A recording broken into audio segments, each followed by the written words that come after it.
Hello guys, आज हम बात करेंगे फ़ेलोशिप के बारे में। यूजीसी की तरफ से एक फ़ेलोशिप दी जाती है, ये किनको दी जाती है, क्या इसका क्राइटेरिया होता है, इसमें कितना टाइम पीरियड होता है और एग्जैक्ट अमाउंट कितनी होती है, जेआरएफ के आसपास होती है या उससे ज़्यादा होती है या कम होती है, और किन लोगों को मिलती है इसमें। और इसके अलावा ये भी बात करेंगे कि कितने टाइप्स की होती है फ़ेलोशिप, इसके लिए क्या अलग से अप्लाई करना पड़ता है, डिटेल में डिस्कस करेंगे। जो भी इस चैनल पर पहली बार आए हैं, न्यू हैं, सब्सक्राइब जरूर कर दें। मैं आपके लिए ऐसे ही इंपॉर्टेंट वीडियो लाता रहता हूं, और बेल आइकन जरूर दबा दें ताकि आपको ऐसे अपडेट मिलता रहे। तो चलिए अब हम बात कर लेते हैं फ़ेलोशिप के बारे में। जो फ़ेलोशिप है एनटीए की तरफ से, अभी अगर आप साइट पे जाओगे यहाँ पर, तो एनटीए ने फ़ेलोशिप अभी अनाउंस कर दी है किन किन को ये मिलेगी। सबसे पहले मैं आपको ये बता दूँ ये किन को मिलती है। ये फ़ेलोशिप उन स्टूडेंट्स को मिलती है जो नेट में अपीयर हुए, जिनका नेट तो हो गया बट जेआरएफ 2 या 4 मार्क्स से रह गया, थोड़े से मार्क्स से रह गया या उसके आसपास रहे हैं। जेआरएफ नहीं हुआ बट उससे थोड़ा सा पीछे हैं, उन स्टूडेंट्स को ये मिलती है फ़ेलोशिप। ये यूजीसी की तरफ से दी जाती है। तो इसके बारे में मैं आपको बताऊं कि इसमें जो अमाउंट होती है वो जेआरएफ के जितनी नहीं होती, इससे थोड़ी सी कम होती है। एग्जैक्ट अमाउंट मैं बताऊंगा आपको, आगे हम डिस्कस करेंगे। और अब मैं ये बता दूं इसमें किन को मिलती है। ये जनरल वालों को नहीं मिलती, सिर्फ ओबीसी, एसटी और एससी वालों को मिलती है।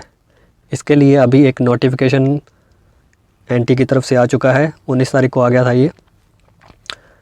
काफ़ी ऐसे स्टूडेंट्स ये भी होते हैं जिनको पता भी नहीं होता, यहाँ पे आप जाएंगे तो आपको देखने को मिलेगा।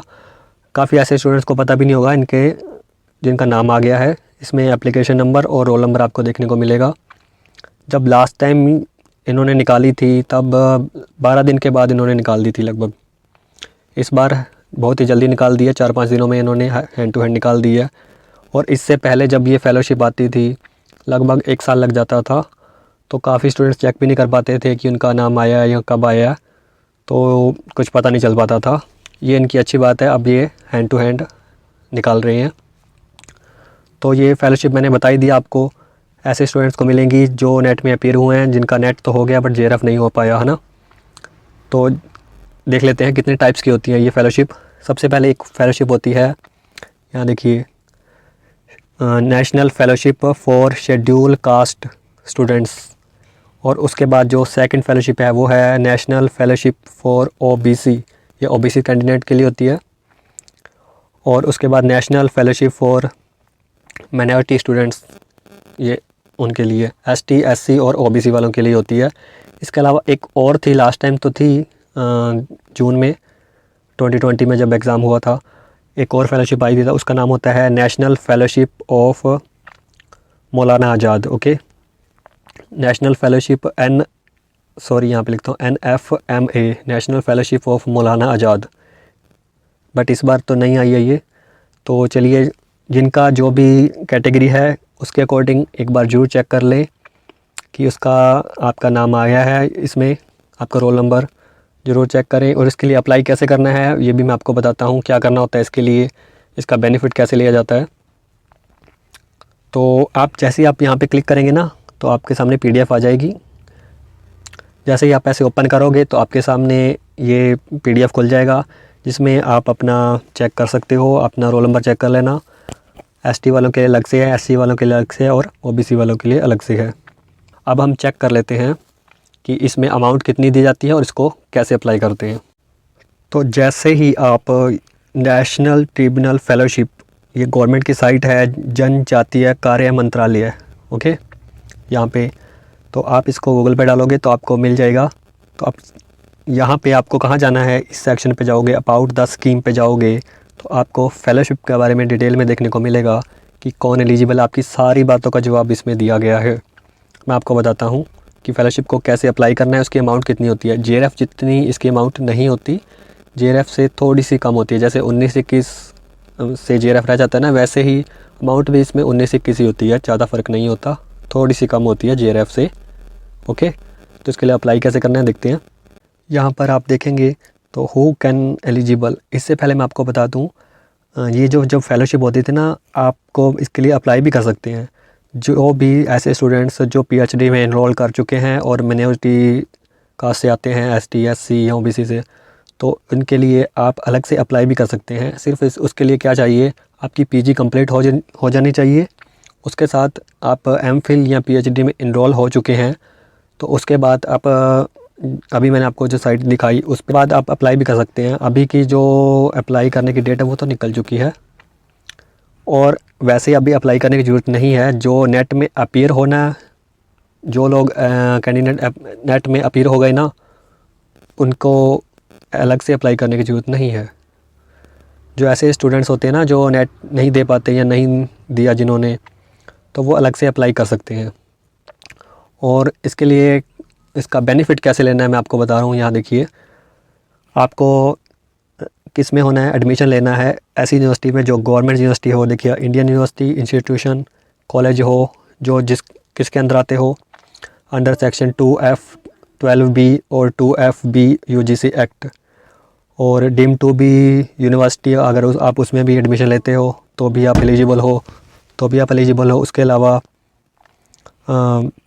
सेंट्रल यूनिवर्सिटी या फिर स्टेट गवर्नमेंट की यूनिवर्सिटी है, अगर आप उसमें इनरोल हो जाते हो, किसके लिए, पीएचडी के लिए या फिर एमफिल के लिए। ओके, एमफिल के लिए अगर आप उसमें इनरोल हो जाते हो, तब से ये फेलोशिप स्टार्ट हो जाएगी। यहाँ पे देखिए, इसका स्लॉट फिक्स होता है, 750 सीट्स अलॉट की जाती हैं फेलोशिप के लिए ईच ईयर। इन्होंने ईच ईयर लिख दिया, बट ईच सेक्शन में होती हैं, जैसे जो नेट में है ना, तो ईच सेक्शन में मिल जाते हैं। तो चलिए देख लेते हैं, बाकी आप काउंट कर लेना कितनी है इस बार मिली। तो उसके बाद यहाँ पे मैं आपको बताता हूँ इसका जो टाइम पीरियड होता है। एमफिल के लिए बताया गया है 2 साल के लिए, जब से आपने इसमें इनरोल किया एमफिल में उसके 2 साल तक मिलती है। और पीएचडी के लिए 5 ईयर बताया गया है।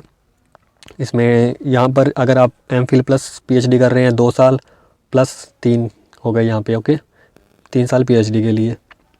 बाकी आप इसको एक बार खुद से पढ़ लेना, जो आपके क्वेश्चन है आपके यहाँ क्लियर हो जाएंगे। उसके बाद हम अमाउंट की बात कर लेते हैं, इसमें कितनी अमाउंट मिलती है। इस जो फेलोशिप है इसमें अमाउंट होती है एमफिल के लिए, तो अगर आप इनरोल किया है आपने एमफिल में, तो आपको मिलेगी 25,000 पर मंथ। और अगर आपने पीएचडी में इनरोल कर लिया है तो आपको मिलेगी 28,000, जबकि जेआरएफ में मिलती है 31,000। ओके, और उसके बाद जब जेआरएफ है, जब एसआरएफ में कन्वर्ट हो जाता है तब 35,000 मिलती है। उसके लिए मैं आपको अलग से वीडियो बताऊंगा जिसमें कि इसमें कैसे इनरोल करना होता है, जेआरएफ के लिए क्या कुछ करना है। तो फ़िलहाल हम इसकी बात कर रहे थे। एमफिल के लिए मैंने बता दिया। उसके अलावा आपको कुछ और भी मिलता है, जैसे यहाँ पे देखिए कंटीजेंसी मिलती है 10,000 की पर ईयर होती है ये। ओके, और 12th ये इनके लिए है, साइंस वालों के लिए 12,000 है। और अगर आप पीएचडी में हैं तो 20,000 और 25,000 यहाँ पे। अगर आप उसी साइट पर एक और नोटिफिकेशन है जिसमें आप जाओगे, इसमें भी दे रखा है। एक चीज़ मैं और बता दूं आपको, किसको फेलोशिप नहीं मिलती मैं आपको ये भी बता दूं। जिनको मिलती है जो तो मैंने बता दिया, जो नेट में अपीयर होते हैं, जो जेआरएफ से थोड़ा सा रह जाते हैं, उनको मिलती है। उनको बेनिफिट कैसे मिलेगा, उनको एडमिशन लेना है पीएचडी में, एमफिल में। ओके, और जल्दी से जल्दी आपको लेना है एडमिशन। जहाँ तक इसका एक्सपायर का कुछ बताया नहीं गया है कि कितने टाइम में ये एक्सपायर हो जाती है, इसके बारे में कहीं भी नहीं कुछ लिखा हुआ। बट मेरा मानना ये है कि 1 से 2 साल के अंदर आपको इनरोल हो जाना चाहिए, अगर आपको फेलोशिप में आपका नाम आ गया है। और किस में, आपको गवर्नमेंट यूनिवर्सिटी में इनरोल होना है। अब मैं बता रहा था आपको किन को नहीं मिलती, ऐसे स्टूडेंट्स को नहीं मिलती जो ऑलरेडी किसी तरह की फ़ेलोशिप ले रहे हैं, या जिनके पास ऑलरेडी जेआरएफ है, या फिर आप जेआरएफ हो गया है। तो आप जेआरएफ वाली अमाउंट से जाओगे तो ओके, ऑफ कोर्स उसमें थोड़ा 2,000 ज़्यादा मिल रहा है, कुछ ज़्यादा फ़र्क तो नहीं है। बट अगर आपको कहीं और भी कहीं से फ़ेलोशिप मिल रही है, स्टेट की या सेंटर की, उनको ये फ़ेलोशिप का बेनिफिट नहीं मिलेगा। और अगर आप गवर्नमेंट एम्प्लॉय हो तो भी आपको इसका फ़ेलोशिप का अमाउंट नहीं मिलेगा, गवर्नमेंट एम्प्लॉय को भी नहीं मिलता। अब मैंने आपको ये बता ही दिया इनरोलमेंट के लिए क्या करना होता है। इसको अप्लाई करने के लिए इनरोल करना होता है। इसकी सीट्स भी फ़िक्स होती है। आपको मैं बता दूं, फेलोशिप के लिए टोटल 750 फ़िक्स होती है। उसमें अलग से क्राइटेरिया होता है। 3% किसके लिए होती है, PWD के लिए होती है फिक्स, और BPL के लिए 50 होती है, और 15 का अलग से ये क्राइटेरिया बताया हुआ है। और फीमेल्स के लिए भी फिक्स होता है 3%, और इन्होंने बताया 750।